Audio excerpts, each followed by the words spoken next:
when we had lunchtime, we had this discussion, what means community? And from the German word gemeinschaftlich, we traduce it to community, but that's wrong. It's actually collective. So please, at this paper and on the other paper, it's not community self-help, it's collective self-help in English. Sorry. That's if you translate things and you don't get it right.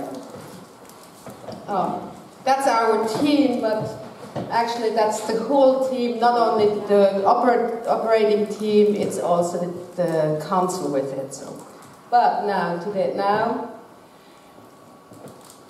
this, which I would like to talk about, is not an input or a thing which I was really deeply thinking about it, or like, it's something new for me. Recently, it's a problem I get recently really confronted with, and I actually would just like to put a little input, and maybe if we feel like it, even have a discussion afterwards. I don't know. Well, you see. So we have this really nice man right there, and it shows for me. I want to tell you something how I got on it. It's about 3 weeks ago. We had our first really big meeting with the headquarters of the health ministry, health department. As I told you before, self-help is not under the health department. We are on the social insurances department, which is another thing. But it was the first time. So for being really good prepared, I read the whole strategy paper they made this year. And they have a new health strategy called Health 2020. This health strategy is really aiming the patient. The patient is the center. And in this paper, it's like 20 or 25 pages. They have a lot of aims and goals. And the word self-management is almost in every second phrase. But the word self-help, never.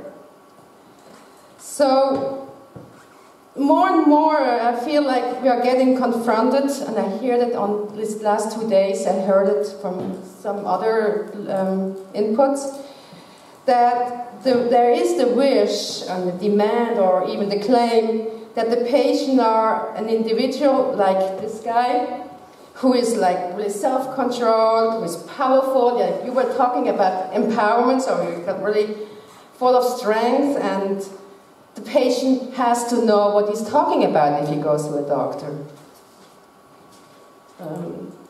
Okay.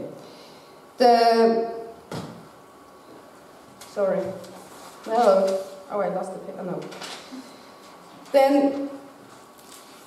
Then I went. Then in this paper, Health 2020, actually is focused a lot on the new epidemic. And the new epidemic is the chronic diseases. They call it actually even more and more the epidemic of the 21st century. It's said by the US studies from the USA, they predict that in the year 2020, we have about 60% of all the diseases are chronic diseases, and about 43% of the population is suffering of chronic diseases. They are also predicting that 70% of the patients are over 65 years old, and 80% of the consultation are because of chronic diseases, and it costs about 70% of the whole health costs. So that's actually one of the things why the strategy is more demanding powerful patient. So we have papers, and the claim is more. Oh, sorry. Yeah.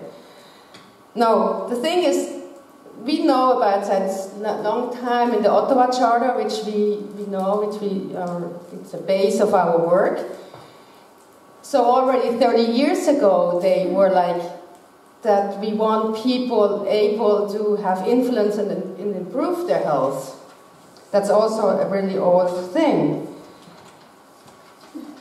But now, in our paper in the Switzerland Health 2020, which was now open, they say the same thing, they just say it a little bit different.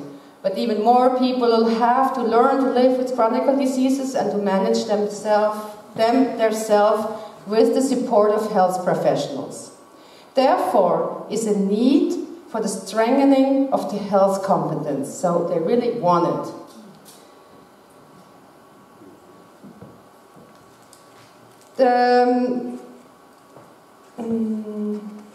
Yeah, this is already saying that. Okay.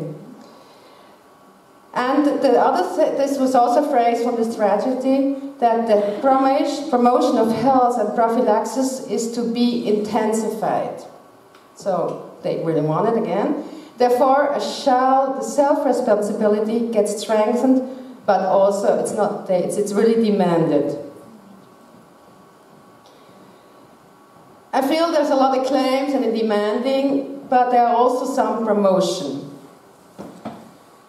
They have the thing that the development of the healthcare in the future, there must be more thinking from the position of the patient. The part of the patient and the population as actor in the health system must become stronger. It is time to promote their competence for self-management.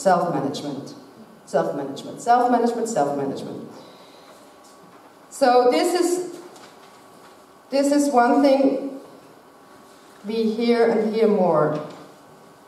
But I was thinking about those words which we were for many years we are using the word empowerment, like you said. We're using the word autonomy and capability and self-determination and self-competence. So I'm kind of asking myself, are those words, are they old-fashioned?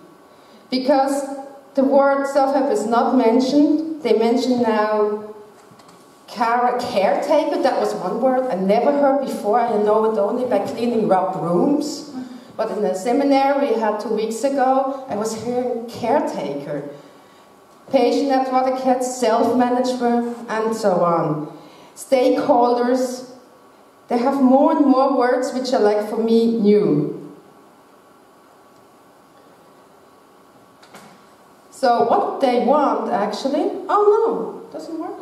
They want this really powerful patient. Recently I heard about programs, so how gets a patient so powerful like those two pretty men? They say it's education.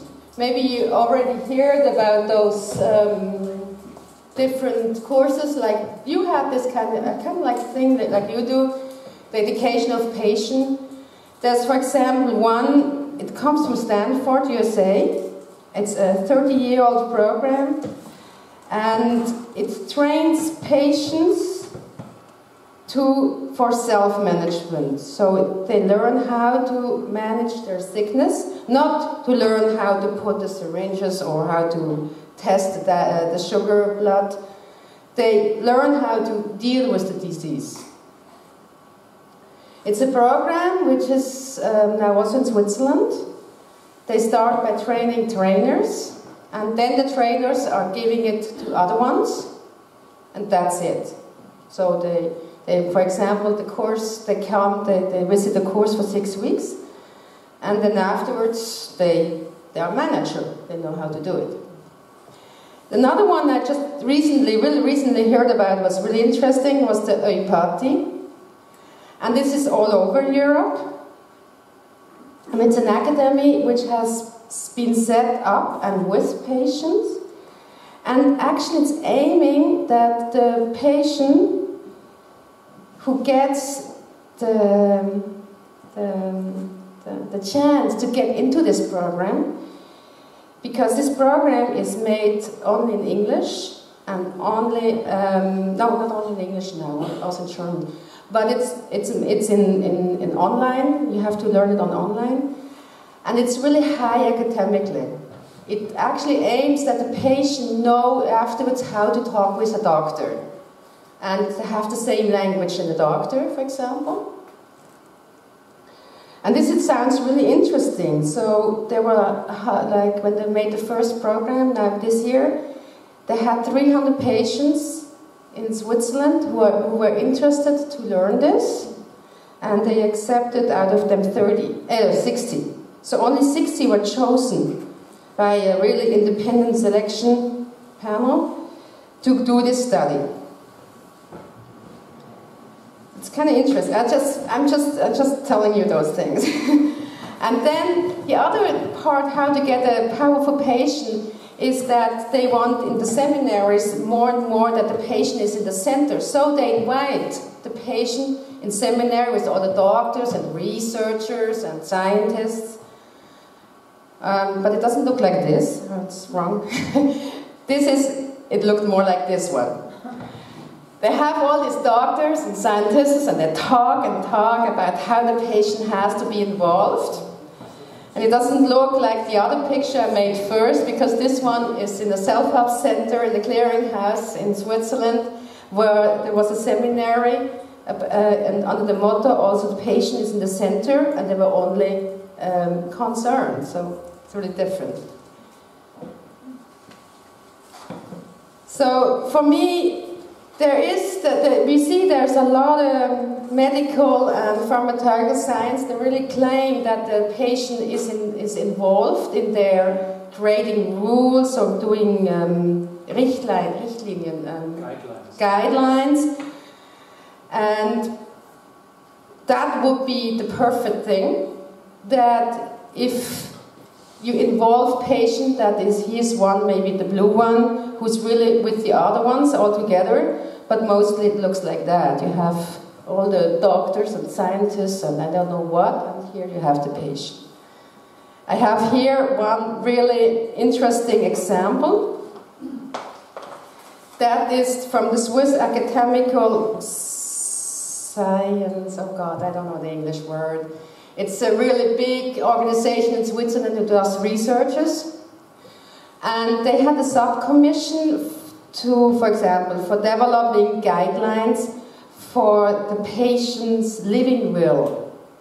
So they decided that they have representative of doctors, that the first one, the orange one. Then the blue, that they say they want representative of health professionals. The green one, they were representatives of ethic and rights. And the pink one, or purple one, red one, were representative of patients. And then they had this group doing the sub-commission, and look at the colors here. This one, you don't find here.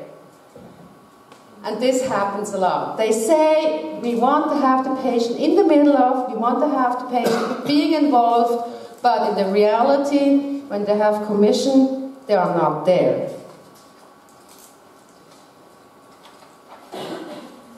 So, for me, I really think self-management needs self-help, because I kind of well, I'm a little bit afraid that self-management sounds so much better, so much higher than self-help. And for the science and for the doctors. So I'm a little bit concerned if the self-help management is, no, self-management is taking over the self-help.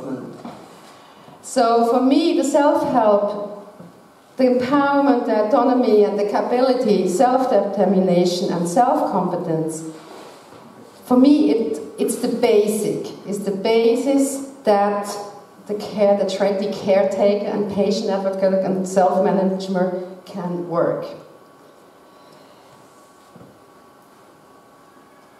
So this keeps us to promote, that's what I actually want to say, that it really keeps us to promote more and more the method of the collective self-help.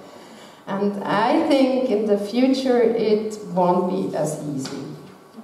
So that's the Trenti, sorry, I forgot that one, Trenti self-manager. And so I'm asking you and myself, what is our part?